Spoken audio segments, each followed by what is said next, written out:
Hello guys, welcome back in the channel. तो class 9th के chapter cell और fundamental unit of life के बारे में हम जानेंगे। तो हमने बहुत कुछ पढ़ा इसके बारे में, सेल के बारे में। ठीक, सेल से भी रिलेटेड थ्योरी, सेल थ्योरी के बारे में जाना, सेल एग्जिस्टेंस सेल से ड्राइव्ड होती है, ये भी हमने जाना। और ये भी जाना कि सेल जो है smallest fundamental unit of life होती है, क्योंकि ये सारी जो गुण है वो रखती है लाइफ को सस्टेन करने के लिए। ठीक है, इस वजह से सेल को हम जो रॉबर्ट हुक ने 1665 में कहाँ से लेकर खोजा, स्मॉल कंपार्टमेंट से लेकर कहाँ ल्यूवन है वो कंपाउंड माइक्रोस्कोप लेके आए और उसको लियोनल लिविंग सेल को कैसे देखा। और बाद में फर्दर पुरकिंजे ने प्रोटोप्लाज्म में एक थ्योरी दी, जिसमें उन्होंने कहा कि जो प्रोटोप्लाज्म है ये बेसिस ऑफ लाइफ है, इन्होंने ये कहा। फिर बाद में और फर्दर और आगे के जो वैज्ञानिक आए, उन्होंने स्लेडन जॉन ने सेल थ्योरी को प्रपोज किया। ठीक है, उसके बाद हम जानेंगे जो सेल्स होती है वो दो टाइप की होती है। ठीक है, सेल्स यानी कोशिका दो टाइप की होती है। क्यों होती है? क्योंकि उनके जो लक्षण यानी कैरेक्टरिस्टिक्स हो यानी फीचर्स होते हैं वो अलग अलग होते हैं। ठीक है, तो उस बेसिस पे दो आपको यहाँ पर दो टाइप की सेल्स दिखने को मिलेगी। एक होती प्रोकैरियोटिक सेल्स और एक होती यूकैरियोटिक सेल्स। अब हम देखेंगे प्रोकैरियोटिक सेल जो मतलब है, मतलब यहाँ पर दो चीज़ों से मिलकर बना है ये टर्म। कौन कौन से? प्राइमिटिव और न्यूक्लियस।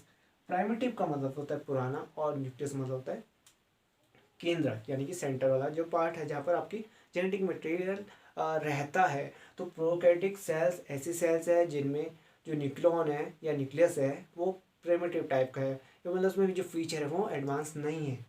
एडवांस से मतलब कहने का मतलब है यहाँ पर जो आपकी जो सेल देखते हो आप, उसमें कहीं ना कहीं सेल में न्यूक्लियस ऐसी तितरा बितरा रहता है, उसमें कोई न्यूक्लियर मेम्ब्रेन, जैसे हमने इसमें दिखाया था, न्यूक्लियर मेम्ब्रेन बाहर से नहीं होती है।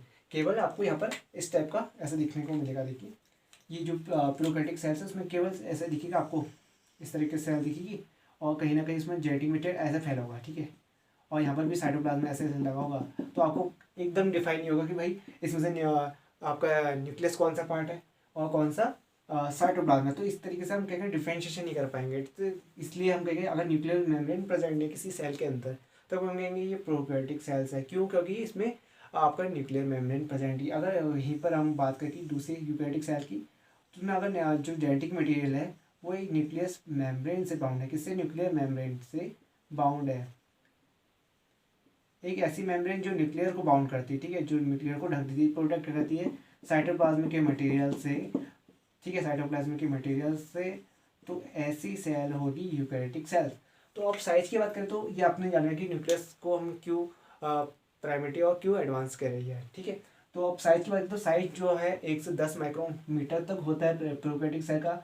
जो माइक्रोन की हम बात करें तो 1 × 10⁻⁶ 1 × 10⁻⁶ मीटर 1 माइक्रोन के बराबर होता है। तो 1 से 10 माइक्रोन मीटर तक इसकी लेंथ यानी साइज यानी डायमीटर हो सकता है प्रोकैरियोटिक सेल्स के अंदर। जबकि यूकैरियोटिक सेल्स का जो साइज है थोड़ा बड़ा होगा, क्योंकि एडवांस है सेल्स है। ठीक है, तो उसमें कॉम्प्लेक्स चीज़ें आपको देखने को मिलेगी, ज़्यादा से ऑर्गेनिक प्रेजेंट होंगे यहाँ पर। तो 10 से 100 माइक्रोन मीटर आपको यहाँ पर साइज या डायमीटर देखने को मिलेगा।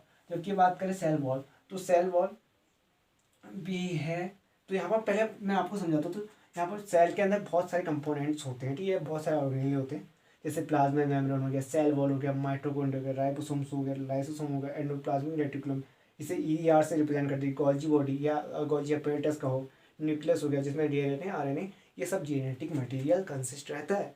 वैसे ही जैसे हमारे शरीर में बॉडी में अलग अलग टाइप के ऑर्गन प्रेजेंट है जो वेरियस टाइप के फंक्शन करते हैं, वैसे सेल के अंदर भी ऐसे ऑर्गेनिक प्रेजेंट होते हैं जिनको हम कोशिकाएं हिंदी में बोलते हैं, और वो भी अपना काम सुचारू रूप से करता है। तब सेल एक free existing as a life को सस्टेन करती है। ठीक है, इस तरीके से चलती है जिंदगी। तो सेल वॉल की बात करें, सेल वॉल जो है आपकी प्रोकैरियोटिक सेल में प्रेजेंट होती है मोस्ट ऑफ द टाइम। ठीक है, कहीं कहीं अपसेंट भी हो सकती है प्रोकैरियोटिक सेल्स के अंदर, लेकिन जो आपकी यूकैरियोटिक सेल्स है वहाँ पर मोस्टली ऑफ द आपको सेल वॉल देखने को मिलेगी। जैसे कहाँ पर देखने को मिलेगी? फंगल सेल में देखने को मिलेगी आपको, और प्लांट सेल में देखने को मिलेगी। अगर अगर फंगल सेल में प्रेजेंट है तो वो किसकी बनी होगी? फंगल सेल में सेल वॉल वो बनी हुई काइटिन की बनी होगी, इसकी बनी हुई काइटिन की बनी होगी। ठीक है, किसकी बनी होगी? काइटिन की बनेगी। जबकि प्लांट सेल में देखोगे आप जो फंगस सेल वॉल है वो सेलुलोज की बनी होगी, यानी कि ग्लूकोज से रिलेटेड मॉलिक्यूल या कार्बोहाइड्रेट से रिलेटेड मॉलिक्यूल उसकी मिलकर बनी होगी। जबकि न्यूक्लियस की बात करें तो प्रोकैरियोटिक सेल में अपसेंट होगा। क्यों कह रहे हैं हम अपसेंट होगा? क्योंकि यहाँ पर आपको न्यूक्लियर मेम्ब्रेन देखने को नहीं मिलेगी, जिस वजह से आपको न्यूक्लियस डिफाइन नहीं हो पाएगा। ठीक है, न्यूक्लियर अब ऐसा नहीं है कि जेनेटिक मटेरियल प्रेजेंट होगा लेकिन डिफाइन नहीं होगा, साइटोप्लाज्म में डिफरेंशिएट नहीं कर पाओगे, बड़ा मुश्किल होता है। तो इस तरीके से हम ऊपरी तौर पर कहेंगे तो न्यूक्लियस अपसेंट होता है। यहाँ पर कहेंगे न्यूक्लियस प्रेजेंट होता है यूकेरियोटिक सेल में, एडवांस सेल में प्रेजेंट होता है। न्यूक्लियर मेम्ब्रेन की बात करें तो अपसेंट होता है, क्योंकि यहाँ पर न्यूक्लियर मेम्ब्रेन नहीं होती, जैसे मैंने दिखाया इसमें न्यूक्लियर मेम्ब्रेन आपको नहीं दिख रही, न्यूक्लियस में नहीं दिख रही, ये न्यूक्लियस, ये दिख रहा होगा न्यूक्लियस, इसमें आपको नहीं दिख रही होगी ये न्यूक्लियस, तो इसके बाहर आपको कोई अदर से एक अलग से लेयर नहीं दिख रही होगी, क्योंकि ये इसको सेपरेट ही नहीं कर पा रहा है। ठीक है, तो इस वजह से यहाँ पर हम कहेंगे प्रोकैरियोटिक सेल में न्यूक्लियर मेम्ब्रेन अपसेंट होती है, जबकि न्यूक्लियर मेम्ब्रेन यूकेरियोटिक सेल में प्रेजेंट होती है। माइटोकॉन्ड्रिया की बात करें तो यहाँ पर न्यूक्लियर अपसेंट होता है प्रोकैरियोटिक सेल में, और यहाँ पर प्रेजेंट होता है यूकेरियोटिक सेल में। एंडोप्लाज्मिक रेटिकुलम ER की बात करें तो यहाँ भी अपसेंट होता है, यहाँ प्रेजेंट होता है। लाइसोसोम की बात करें जिसे हम solar bag of the cell कहते हैं, यहाँ पर अपसेंट होती है, यहाँ प्रेजेंट होती है यूकेरियोटिक सेल में। राइबोसोम की बात करें तो यहाँ पर 70S टाइप के प्रेजेंट होते हैं, यहाँ पर 80S टाइप के प्रेजेंट होते हैं। यहाँ पर आप कहीं पूछेंगे 70S के है 80S के है, तो ये सिडबर्ग यूनिट को रिप्रेजेंट करता है, क्योंकि जब हम किसी भी चीज़ को जैसे मट्ठा छानते हैं तो उसमें भारी चीज़ें जल्दी तल छठी में बैठती, जो हल्की चीज़ें ऊपर रह जाती है। उस तरीके से इन राइबोसोम को हम कंसंट्रेशन फ्यूज में की थ्रू प्रोसेस के थ्रू गुजारते हैं। तो ये जो 70S वाले राइबोसोम्स है वो अपर आपको ऊपर सॉल्यूशन में ऊपर दिखेंगे, और जबकि भारी वाले यानी 80S सिडबर्ग यूनिट वाले जो हैं वो आपको नीचे दिखेंगे। इस तरीके से राइबोसोम को हम अलग अलग कर सकते हैं। तो 70S टाइप और 80S टाइप प्रेजेंट होता है यूकेरियोटिक सेल में। तो हमने आगे आगे इस चैप्टर को बढ़ाते जाएंगे, तो इस चैप्टर में हम बहुत सारी चीज़ें सेल से रिलेटेड कंपोनेंट्स उसके बारे में पढ़ेंगे। जैसे सेल के बारे में हम सबसे फर्स्ट टॉपिक लेंगे प्लाज्मा मेम्ब्रेन लेंगे, ठीक है। उसके बाद फिर हम सेल वॉल, अगर प्लांट सेल है तो सेल वॉल से रिलेटेड हम चीज़ें पढ़ेंगे, कैसे उसका स्ट्रक्चर है और कैसे वो सेल को स्ट्रेंथ और ये प्रोवाइड करता है, ठीक है। उसके बाद हम पढ़ेंगे mitochondria, power house of cell, क्यों कैसे वो एनर्जी प्रोड्यूस करता है, कौन सी प्रोसेस होती है और क्यों से इसका नाम किसने दिया, ठीक है। राइबोसोम बात जानेंगे, राइबोसोम 2 टाइप के होते हैं, ठीक है, रफ जो कहाँ का स्मूथ टाइप, ठीक है। इस तरीके से पढ़ेंगे, अलग अलग टाइप के राइबोसोम के बारे में पढ़ेंगे, ठीक है। उसके बाद लाइसोसोम है, lysosome suicidal bag of the cell, endoplasmic reticulum के बारे में पढ़ेंगे, ER के बारे में, गोल्जी बॉडी है, अपेंडिक्स के बारे में पढ़ेंगे, और न्यूक्लियस के बारे में पढ़ेंगे, जहाँ हम दोनों जेनेटिक मटेरियल DNA और RNA की बात करेंगे। जैसे DNA हम देखते हैं, DNA जैसे डबल हेलिक्स स्ट्रक्चर होता है, जबकि RNA होता है वो मोस्टली जो होता है सिंगल स्टैंडर्ड DNA होता है, सिंगल स्टैंडर्ड इस टाइप का होता है, जेनेटिक मटेरियल होता है, ठीक है। ये मोस्टली आपको जो प्रोकैरियोटिक सेल्स में देखने को मिलेगा सिंगल स्टैंडर्ड, जबकि DNA होता है डबल स्टैंडर्ड होता है।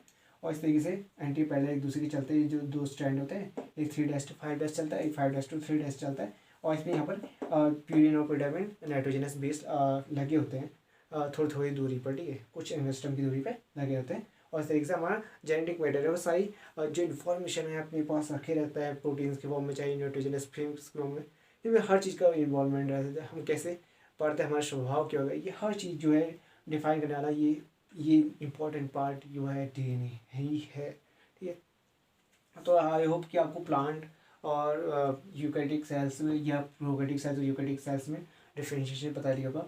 वहीं यूकेरियोटिक सेल्स की बात करें तो यूकेरियोटिक सेल्स की बात फर्दर हम पढ़ेंगे, ये 2 टाइप की होती है, प्लांट सेल और animal cell. Plant cell plants में देखने को मिलेगी, एनिमल सेल हमें एनिमल्स सेल्स में देखने को मिलेगी। प्लांट सेल में और एनिमल सेल में ये सबसे बड़ा मेजर डिफरेंस तो यही है कि इसमें सेल वॉल प्लांट सेल में सेल वॉल प्रेजेंट होती है, एनिमल सेल में प्रेजेंट नहीं होती। यहाँ पर क्लोरोप्लास्ट प्लांट सेल में प्रेजेंट होता है, एनिमल सेल में प्रेजेंट नहीं होता। लेकिन जो हम कहेंगे यूक्रेना की बात करें तो वहाँ पर आपको क्लोरोप्लास्ट देखने को मिलेगा, क्योंकि ऐसा एनिमल कुल ही है, वो प्लांट की कैटेगरी में भी है, एनिमल की कैटेगरी में भी है, ठीक है। तो इस तरीके से इस चैप्टर को हम आगे आगे कंटिन्यू करते हैं, जैसे जैसे क्लास बढ़ते रहेगी, आगे कारवा बढ़ता रहेगा और आपको समझ में आ होगा।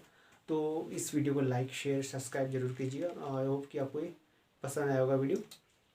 Thank you so much.